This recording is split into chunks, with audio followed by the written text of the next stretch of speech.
अब हम चलते हैं प्रोफेसर दीपक मलिक के पास। आप वरिष्ठ मार्क्सवादी और जी प्रोफेसर दीपक मलिक, आपकी इस वीडियो में आचार्य नरेंद्र देव जी, हम सब लोगों के बीच बहुत सारे आज के सवाल और अतीत के सवाल का किस तरह से सामना किया जाए और उसका क्या निराकरण किया जाए, उसके लिए वो याद किए जाएंगे और उनका मार्गदर्शन आज भी हमें चाहिए। मैं समझता हूँ दो तीन छोटी छोटी घटनाओं से मैं आचार्य नरेंद्र देव जी की बात करना चाहूंगा। हमारे कम्युनिस्ट पार्टी में एक जमाने में श्री के चंद्रप्पन यूथ के लीडर थे, यूथ फेडरेशन के, और वो पार्लियामेंट के मेंबर हो गए थे। तो उस वक्त मैं सागर सिंह जी से आचार्य जी के बारे में और उत्तर प्रदेश में सोशलिस्ट आंदोलन के बारे में कुछ लिखवा रहा था गांधी इंस्टीट्यूट के माध्यम से, गांधी विद्या संस्थान के माध्यम से। तो चंद्रप्पन ने कहा, चूंकि वो हिंदी पढ़ नहीं पाते थे, तो उन्होंने कहा कि देखिए बहुत अच्छा होता अगर इसको आप अंग्रेजी में भी कर देते तो हम लोग थोड़ा पढ़ लेते, इसको जान जाते, और ये हमारे लिए बहुत महत्वपूर्ण है। तो देखिए सी के चंद्रप्पन बाकायदे सीपीआई के सेंट्रल कमेटी के, उसके एग्जीक्यूटिव काउंसिल के मेंबर भी थे, पार्लियामेंट मेंबर भी थे, सब कुछ थे। तो ये दृष्टि थी सीपीआई के अंदर भी।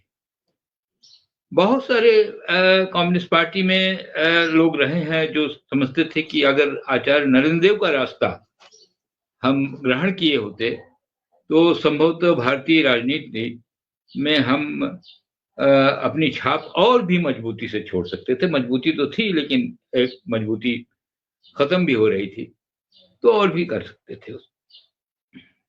एक जो महत्वपूर्ण बात है आचार्य जी के साथ, कि आचार्य जी ने बौद्ध दर्शन परंपरा, मार्क्सवाद से जो कुछ हो सकता था उतना निकालकर, और भारतीय मनीषा में जो दूसरे आंदोलन थे और खास तौर से गांधी जी की जो सीख थी, प्रैक्टिकल एक चलने की जिंदगी में, उन तीनों को जोड़कर एक बहुत बड़ी एक व्यापक वैचारिकी बनाई थी।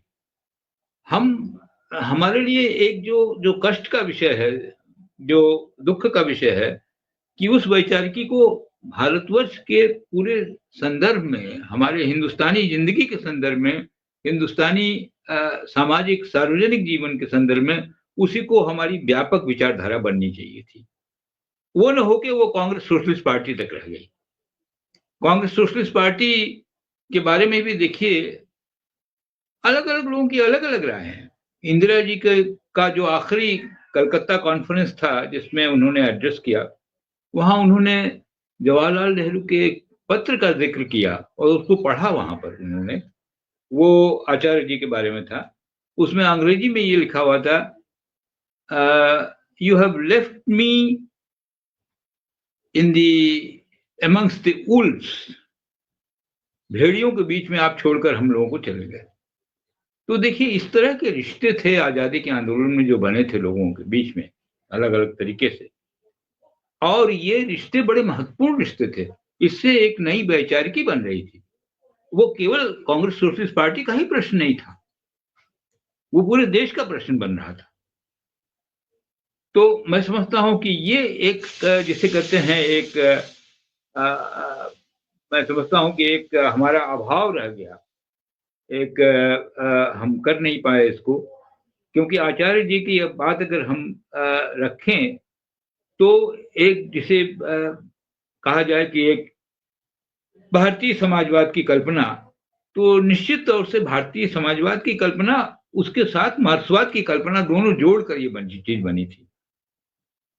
ये स्टालिन का जमाना था, थोड़ा सा स्टालिन में संकुचन तो था ही, सेक्टेरियनिज्म था, लेकिन आचार्य जी ने उस संकुचन के बावजूद मार्क्सवाद से वो चीज निकाल दिया जो बौद्ध परंपरा में भी दिखलाई पड़ता है और आमतौर पर भारतीय परंपरा में भी दिखलाई पड़ता है, और वो है डायलेक्टिक्स, द्वंद्वात्मकता।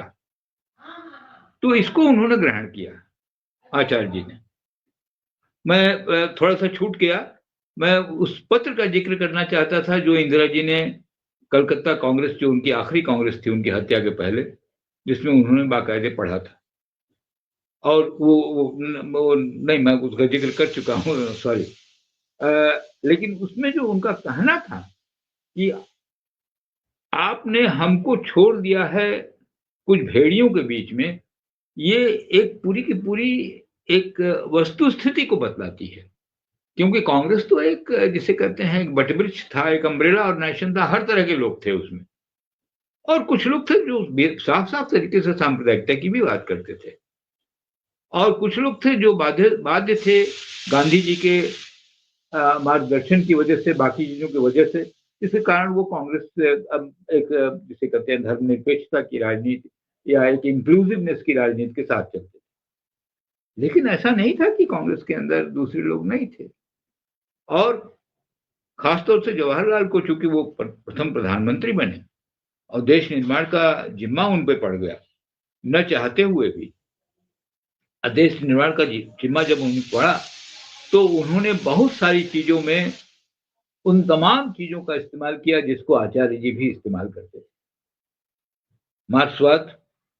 मार्क्सवाद के अलावा जो प्रैक्टिकली सोवियत यूनियन 20 के दशकों के बाद जो बना था, प्लानिंग के माध्यम से, योजनाओं के माध्यम से, उन योजनाओं को ग्रहण करना और वो एक त्वरित विकास का माध्यम बनाना और पूंजीवाद से बचने की कोशिश करना, एक वैकल्पिक एक राजनीति और अर्थनीति तैयार करना, ये जवाहरलाल ने किया। और इसमें आचार्य जी की बड़ी भारी भूमिका है। बहुत अच्छी बात सतीश जी ने बताई कि वो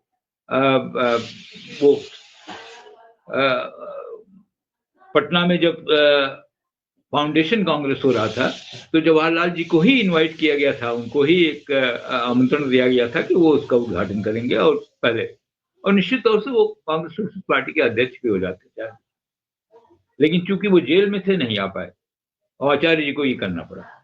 फिर आचार्य जी ने पूरी इस परंपरा को निभाया।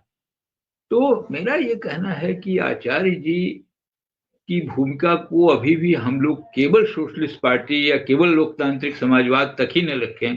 मैं समझता हूं कि देश निर्माण भी पूरे देश में, और खास तौर से सांस्कृतिक पक्ष जो हमारा है, एक दार्शनिक पक्ष जो हमारे भारतीयता का है, उसके निर्माण में आचार्य जी की बहुत बड़ी भूमिका रही है और उसको ठीक से इनकॉर्पोरेट नहीं किया गया हमारे संविधान के बनाने में और तमाम चीजों में।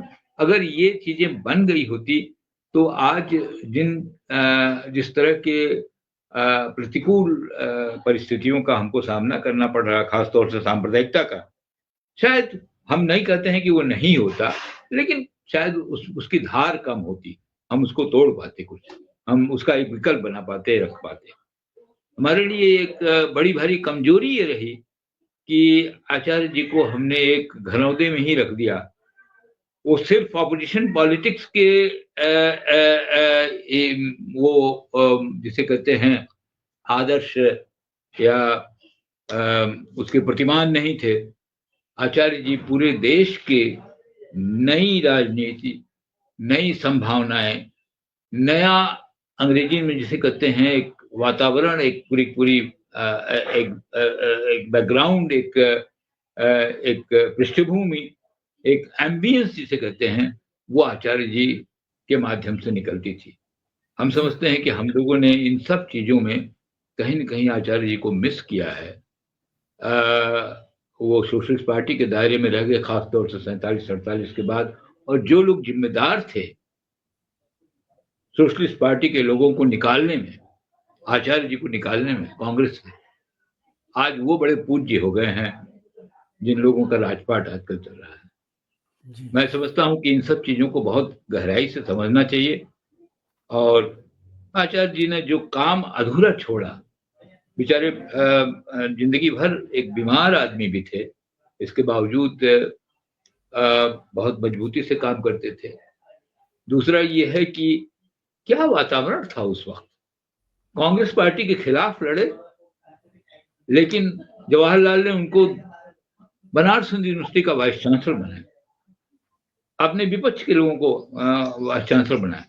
तो ये जो धारणा है, इस तरह का जो एक रिश्ता है, ये रिश्ता वहां बनता है जहां पर कहीं न कहीं उद्देश्य, कहीं न कहीं देश को बनाने का जो एक इच्छा होती है, वो कहीं न कहीं इकट्ठा होती है, कहीं न कहीं वो एक जगह संगठित होती रहती है, एक जगह संग्रहित होती रहती है। तो ये हमको दिखलाई पड़ता है और जी, हम आचार्य जी को कहीं भी एक छोटे से दायरे में नहीं रखना चाहेंगे। आचार्य जी जी, को हम चाहेंगे, आज भी तारीख आज भी है, हम पूरे तौर से एक देश में एक वैकल्पिक राजनीतिक प्रक्रिया, एक वैकल्पिक राजनीतिक दर्शन की प्रक्रिया, एक वैकल्पिक अर्थतंत्र की भी प्रक्रिया में आचार्य जी को हम आज भी इनकॉर्पोरेट करना चाहेंगे और उसके माध्यम से संभवतः हम और भी कुछ बातें आगे बढ़ा सकेंगे। काशी विद्यापीठ को बड़ा सौभाग्य रहा कि वो वहाँ के कुलपति रहे। जी, पंडित कमलापति त्रिपाठी का भी बहुत सौभाग्य रहा कि वो उसकी वजह से वो कांग्रेस सोशलिस्ट पार्टी के शुरुआती फाउंडिंग मेंबर के तौर पर भी रहे। तो ये सब घटनाएं इसी बनारस में, इसी काशी विद्यापीठ में, इसी बनारस यूनिवर्सिटी में हुई। आज वो स्मृतियां फिर तरोताजा हो रही हैं और मैं समझता हूँ कि एक जो हमारे सामने एक बड़ी कठिन लड़ाई है, शायद आचार्य जी की जो लाठी है उस पर टेक कर हम शायद कुछ आगे बढ़ पाएंगे, कुछ कर पाएंगे। जी, धन्यवाद। आज मेरा सौभाग्य है कि मैं आज आचार्य नरेंद्र देव के समाधि पे हूँ। यहाँ पे बहुत बड़ा कार्यक्रम होने वाला है। हम और डॉक्टर सुनीलम 2-3 बार यहाँ पे आ चुके हैं। आज मुझे आने का मौका मिला। अभी हिम्मत सेठ साहब जो कह रहे थे, मैं उसी बात को आगे बढ़ाना चाहता हूँ कि दिन प्रतिदिन समाजवादी नेताओं को लोग भूलते जा रहे हैं, इसलिए कि हम लोग समाजवादी लोग अपने नेताओं के बारे में हम बच्चों को बताना ही नहीं चाहते हैं या हमारे पास समय ही नहीं बताने के लिए। सबसे ज्यादा जरूरी यही है कि हम आने वाली पीढ़ी को अपने नेताओं के बारे में ही केवल बताना शुरू कर दें, तो मैं समझता हूं कि फिर से समाजवाद इस देश में पूरी पुख्ता के तौर पे आ सकता है। अभी हम लोग कांग्रेस सोशलिस्ट पार्टी की स्थापना का बहुत बड़ा कार्यक्रम पूना में करने जा रहे हैं। हम सभी साथियों से आपके माध्यम से अपील करते हैं कि एक बार फिर जितने भी समाजवादी देश भर में हैं, ये सब पूना में इकट्ठा हों और आचार्य जी ने जो कांग्रेस सोशलिस्ट पार्टी की स्थापना की थी, उसके माध्यम से बढ़ाने का काम करना चाहिए हमें समाजवाद। पितामह है वो तो आचार्य नरेंद्र देव जी जो है सर्वविदित है, सभी जानते मानते हैं। लेकिन इस समय जो समाजवाद के प्रोफेसर हैं, वो प्रोफेसरों ने यहाँ पर अपना वक्तव्य रख दिया है। तो प्रोफेसर आनंद कुमार जी ने अपना वक्तव्य रखा, सतीश जी ने रखा, जो है मलिक साहब ने रखा, और जो है हिम्मत सेठ साहब जो 30-35 साल से समता संदेश के एडिटरी कर रहे हैं, उन्होंने रखा, और जो इस समय बिल्कुल अरुण जी प्रतिबद्धता के साथ लगे, उन्होंने रखा। उसके बाद कुछ बोलने के लिए बचता नहीं है। लेकिन मेरे को हर समय ये रहा, ये देश तो पूरा जातिवादी देश है, इसमें कोई शक नहीं है। और लेकिन ये जो हमारे सब नेता रहे, इन नेताओं को उनकी जातियों ने भी डिसोन कर दिया। ये मेरे लिए एक बड़ा सवाल आता है। समाज शास्त्री साहब है हमारे साथ में, प्रोफेसर आनंद कुमार। मैं बराबर कहता हूँ ना, हमारे जो है जितने मित्र हैं, वैश्य मित्र हैं, उनसे कहता कि भाई 2 सबसे बड़े क्रांतिकारी आपके यहाँ पर हुए। कभी आप जो है वैश्यों के सम्मेलन में कभी गांधी जी की और डॉक्टर लोहिया की फोटो भी लगा लीजिए कि ये भी बनिए थे। लेकिन वो तो मतलब दूर दूर तक कहीं पर उनका जिक्र भी करने को तैयार नहीं है। अब मैं क्योंकि यहाँ पर काम करता हूँ, ये मतलब भीलांचल के अंदर जो है मामा बालेश्वर दयाल को लेके, तो ब्राह्मणों से बहुत बार जो बड़े बड़े संगठन चलाते हैं देश दुनिया के अंदर, उनसे कहता है कि भाई मामा बालेश्वर दयाल दीक्षित परिवार के, उनका भी जरा कुछ कर लीजिए। मतलब ये है कि ये भी एक खास बात है कि जाति के अंदर भी उसी को पूछा जाता है जो यथास्थितिवाद को आगे बढ़ाने वाला, पूंजीवाद को आगे बढ़ाने वाला, या किसी भी तरीके का। सबका भैया अनम्यूट कर दीजिए ना थोड़ा सा, जो है सॉरी म्यूट कर दीजिए सभी को, भागवत जी। तो एक ये जो एक प्रश्न है, तो मैं देख रहा था खत्री परिवार में थे, तो मुझे नहीं मालूम कि देश के अंदर एक आध खत्री परिवार का कोई व्यक्ति जानता मानता होगा कि आचार्य नरेंद्र देव जी जो है हमारे कुल के अंदर पैदा हुए, हमारे परिवार के अंदर पैदा हुए। हम तो जातिवाद का समूल नाश करना चाहते हैं। मार्क्सवाद जो है उसका पूरा चिंतन जो है वो तो वर्ग संघर्ष को मानता है, वो तो जाति की यूनिट को रिकॉग्नाइज ही नहीं करता है। तो मेरी बिल्कुल अपेक्षा नहीं है, लेकिन जो ये बात मेरे को लगा कि इस अवसर पे जरूर जिक्र करना जरूरी है कि हम लोग जिन्होंने समाजवादी आंदोलन के अंदर अलग अलग तरीके का नेतृत्व किया, हम लोगों का सामाजिक स्तर के ऊपर जो है वो इंटरेक्शन शायद या तो रहा नहीं, हमने किया नहीं, हम उसके अंदर शामिल नहीं रहे।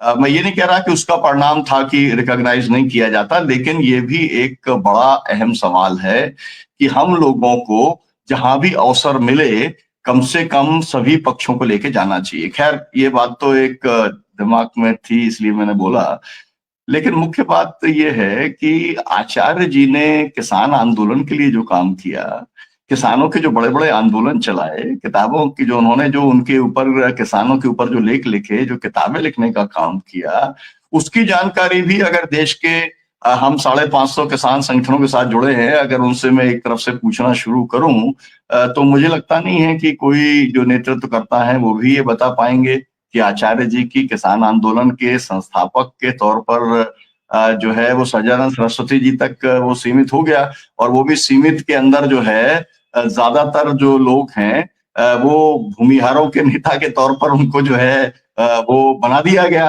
मतलब ये आप सोचिए, मैंने मतलब जो जाति की बात मैं कर रहा था, तो आचार्य जी जो 1936 वाला जो कॉन्फ्रेंस था जो है अखिल भारतीय किसान सभा की स्थापना लखनऊ के अंदर जहां पर जिस पंडाल के अंदर हुई, उसमें आचार्य जी भी थे, जेपी भी थे, लोहिया भी थे, है ना, याग्निक जी भी थे, उसके अंदर रंगा जी भी थे, तमाम सारे जो नेता, सरस्वती तो खैर उसके थे ही थे, सहजानंद जी तो उसके संस्थापकों में थे, लेकिन किसान आंदोलन ने भी उनको ओन करने का काम नहीं किया। मुझे लगता है कि ये इस कारण से हुआ कि किसानों का जो संगठन था, किसान सभा के ऊपर मैं ये कहूंगा कि जब कम्युनिस्टों का कब्जा हो गया, उसके बाद से कोई मजबूत किसान संगठन डॉक्टर लोहिया ने बनाने की कोशिश की, जो है उसको किसान पंचायत बनाया, उसका रीवा के अंदर अधिवेशन भी हुआ, जो है उसका उद्घाटन डॉक्टर राम मनोहर लोहिया ने किया। वो बहुत ही चर्चित उनका जो वहां का भाषण है वो काफी ज्यादा चर्चित भी है, लेकिन वो किसान संगठन के तौर पर समाजवादियों का काम आगे नहीं बढ़ा। फिर जॉर्ज फर्नांडिस ने जो एन मजदूर किसान पंचायत बनाई, उसके अंदर कुछ काम आगे चला, लेकिन वो भी तो एक तो जरूरत ये है, मुझे ऐसा लगता है आज के दिन हम इस जरूरत को रिकॉग्नाइज करना चाहिए कि देश भर के जो भी समाजवादी विचार के किसानों के बीच में काम करने वाले लोग हैं, उन्हें जो समाजवादी की जो विरासत है किसान आंदोलन की, उसको आगे ले जाने के लिए प्रभावशाली इंस्ट्रूमेंट बनाने का काम करना चाहिए। वो काम अलग अलग तरीके से चल रहा है। मैं अभी जो है कर्नाटक में गया था, तो वहां पर कर्नाटक राज्य रैयत संघ है, जिसकी स्थापना वहां के जो सबसे बड़े समाजवादियों में एक थे प्रोफेसर एन जी नंजू स्वामी, उन्होंने की थी। वो बिल्कुल समाजवादी विचार वाला संगठन है, वो चल रहा है। हम लोग किसान संघर्ष समिति पिछले 28 साल से चला रहे हैं, समाजवादी विचार का संगठन है। लेकिन इस तरीके के जो सैकड़ों संगठन जिले स्तर पे, छोटे छोटे स्तर के ऊपर चल रहा है, मुझे लगता है कि आज के दिन जब हम आचार्य जी को याद कर रहे हैं, तब हमको इस बारे में भी सोचने की जरूरत है। और अभी अरुण श्रीवास्तव जी जिसका जिक्र करके गए, मुझे लगता है कि जब 90 साल समाजवादी आंदोलन के पूरे हो रहे हैं, और जो है जब समाजवादी विचार को मानने वाले तमाम सारे साथी इकट्ठे होंगे 16, 17, 18 मई को पुणे के अंदर, तो वो जरूर इसके बारे में विचार करने का काम करेंगे। ये एक बात। दूसरी बात ये है कि हम लोग जो है, आपने देखा होगा एक द्वंद्व चलता है, मतलब जो है सबसे ज्यादा अगर कहा जाए अम्बेडकराइट्स के, अगर जो सबसे करीब जो धारा रही वो समाजवादियों की धारा रही। सबको ये मालूम है कि बाबा साहब अम्बेडकर को जो है जो उस समय डबल कॉन्स्टिट्यूंसी होती थी, तो बॉम्बे सेंट्रल से लड़ाने का काम सोशलिस्टों ने किया था। बाबा साहब भी लड़े और अशोक मेहता जी भी लड़े, और उसके बाद में फिर जो है यहाँ पर आकर के लड़े थे, हमारे यहाँ विदर्भ से लड़े थे, दोनों लोग लड़े, दोनों बार बाबा साहब हारे, एक बार अशोक मेहता जी यहाँ से जीते, लेकिन उसके बाद में राज्यसभा पहुंचाने के लिए बाबा साहब अम्बेडकर को सोशलिस्ट पार्टी की जो है महत्वपूर्ण भूमिका उसके अंदर रही। तो हम लोग वैचारिक तौर पर समाजवादी जो है वो बाबा साहब के सोशल जस्टिस के विचार के साथ में हम लोग सबसे नजदीकी तौर पर रहे। और इसमें अगर देखा जाए तो जो है आचार्य नरेंद्र जी की बहुत बड़ी महत्वपूर्ण भूमिका है। वैचारिक तौर पे मैं बात कर रहा हूँ, एज ए बुद्धिस्ट मैं बात कर रहा हूँ। जो बुद्धिज्म का जो पूरा दर्शन है वो दर्शन मूल तौर पर समाजवादी विचार का दर्शन है। तो हम लोगों ने लेकिन उसको ओन करने का काम नहीं किया। हम लोगों ने जो समाजवादी हम लोग रहे, हम लोग जो खाटी समाजवादी जो अपनी धारा को चलाते रहे, हम लोगों ने अगर आचार्य नरेंद्र जी का जो कंट्रीब्यूशन था जो बुद्धिज्म को लेकर के, पाली भाषा को लेकर के उन्होंने अपने लेखन के अंदर जो कुछ किया, अगर हम उसको हाईलाइट करने का काम करते और प्रैक्टिकल लेवल पे जमीन के स्तर के ऊपर हम उसको अगर आगे ले जाने का काम करते, तो मुझे लगता है कि आज जो कोशिश चल रही है लोहिया और बाबा साहब अम्बेडकर को के विचार वाले एक साथ आने की कोशिश चल रही है। समाजवादी पार्टी भी अपनी तरीके से कोशिश कर रही है, अखिलेश यादव भी उस कोशिश के अंदर लगे हैं। उसके पहले मुलायम सिंह यादव जी ने भी अपनी काशीराम जी के साथ एक रिश्ता बना के उनको जो है लोकसभा भिजवा के कोशिश की थी। लेकिन हमारे पास ये मौका बहुत पहले से था।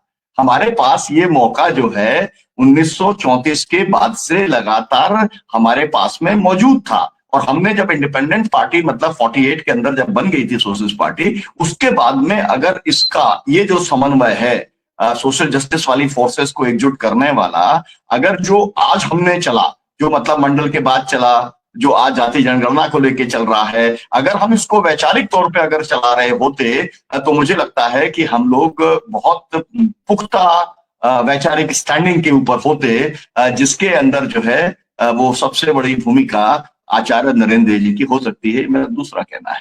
तीसरा मेरा कहना यह है कि भाई जो देखिए, अब इसके ऊपर बहुत सारे लोग बहस करते हैं, लेकिन जो कांग्रेस सोशलिस्ट पार्टी है, या ये कहा जाए कि भारत के अंदर समाजवादी आंदोलन का जो मूल्य है, उसका जो मूल दर्शन रहा वो मार्क्सवादी दर्शन रहा, इसमें कोई शक नहीं।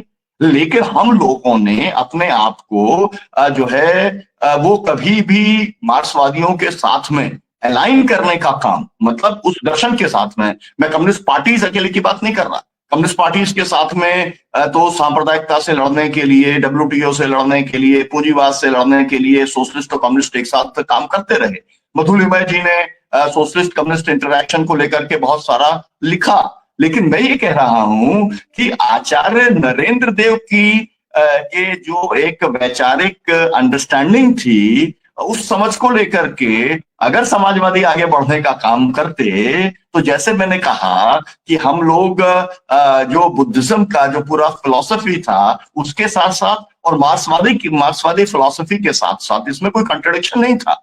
मतलब ये है कि हम वर्ग संघर्ष को कभी समाजवादियों ने डिसोन करने का काम नहीं किया, लेकिन हम लोग जो है वो सामाजिक परिवर्तन के लिए जाति जो द्वंद्व है, हमने उसके ऊपर ज्यादा फोकस करने का काम किया। उसके आर्थिक पहलू के ऊपर जो हमारा फोकस रहना चाहिए था, जो कि मूल तौर पे था, वो हमको मुझे लगता था आगे बढ़ाने की हम लोगों को जरूरत थी और अभी भी है। तो ये जो मेरे को ऐसा लगता है कि हम लोग जब ये 90 साल वाले कार्यक्रम में हम लोग जब इकट्ठे हों, तो हमको आचार्य जी का जो एक समन्वयवादी जो पूरा जो सोच था, उस सोच को आगे बढ़ने के लिए जब हम लोग ये कहते हैं कि वे फॉरवर्ड क्या है, रोने धोने का कोई मसला नहीं है, हम बिखर गए, बट गए और दिल के टुकड़े हजार हुए, ये सब कहने का कोई मतलब नहीं है। मतलब ये है कि आज की चुनौतियों का मुकाबला हम किस वैचारिक फ्रेमवर्क के साथ में कर सकते हैं, और उसमें हमारे को डॉक्टर लोहिया और जेपी के साथ में मैं कहना चाहता हूं कि इससे और आगे जो बड़ा फ्रेम है वो आचार्य नरेंद्र जी का फ्रेम है, आइडियोलॉजिकल, और उसको हमको लेकर के चलना चाहिए, और उसकी प्रामाणिकता भी बहुत अधिक है। ये भी मैं आपसे कहना चाहूंगा। बहुत सारे लोग जो आज उंगली उठाते हैं डॉक्टर लोहिया के ऊपर या जेपी के ऊपर, लेकिन आचार्य जी के ऊपर कोई उंगली आज भी नहीं उठा रहा है।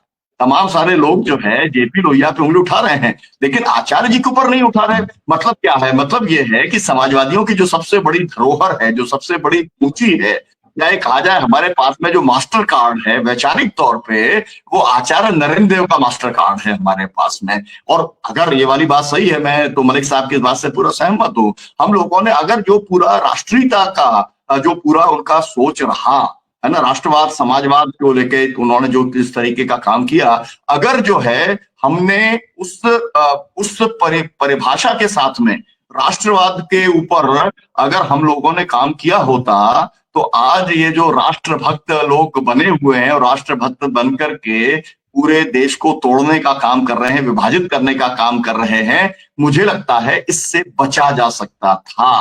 तो फिलहाल तो मैं इतना कहना चाहूंगा, समय समाप्त हो रहा है, कि हम लोगों की जो चूक हुई आचार्य नरेंद्र देव जी के वैचारिक जो कंट्रीब्यूशन था उसे आगे ले जाने की, मुझे लगता है कि अब उसको दुरुस्त करने का समय आया है। आप जब जागें तभी सवेरा मान लिया जाए। तो ये जो 90 वर्ष वाला अवसर है, मुझे लगता है कि हम सब लोग इसके ऊपर सामूहिक अगर विचार करें तो आगे बढ़ सकते हैं। और मेरी अपील है प्रोफेसर मलिक जी से, प्रोफेसर आनंद साहब से, प्रोफेसर सतीश जी से, और जो हमारे वैचारिक जो प्रोफेसर हैं, आइडियोलॉजिकल जो हमारे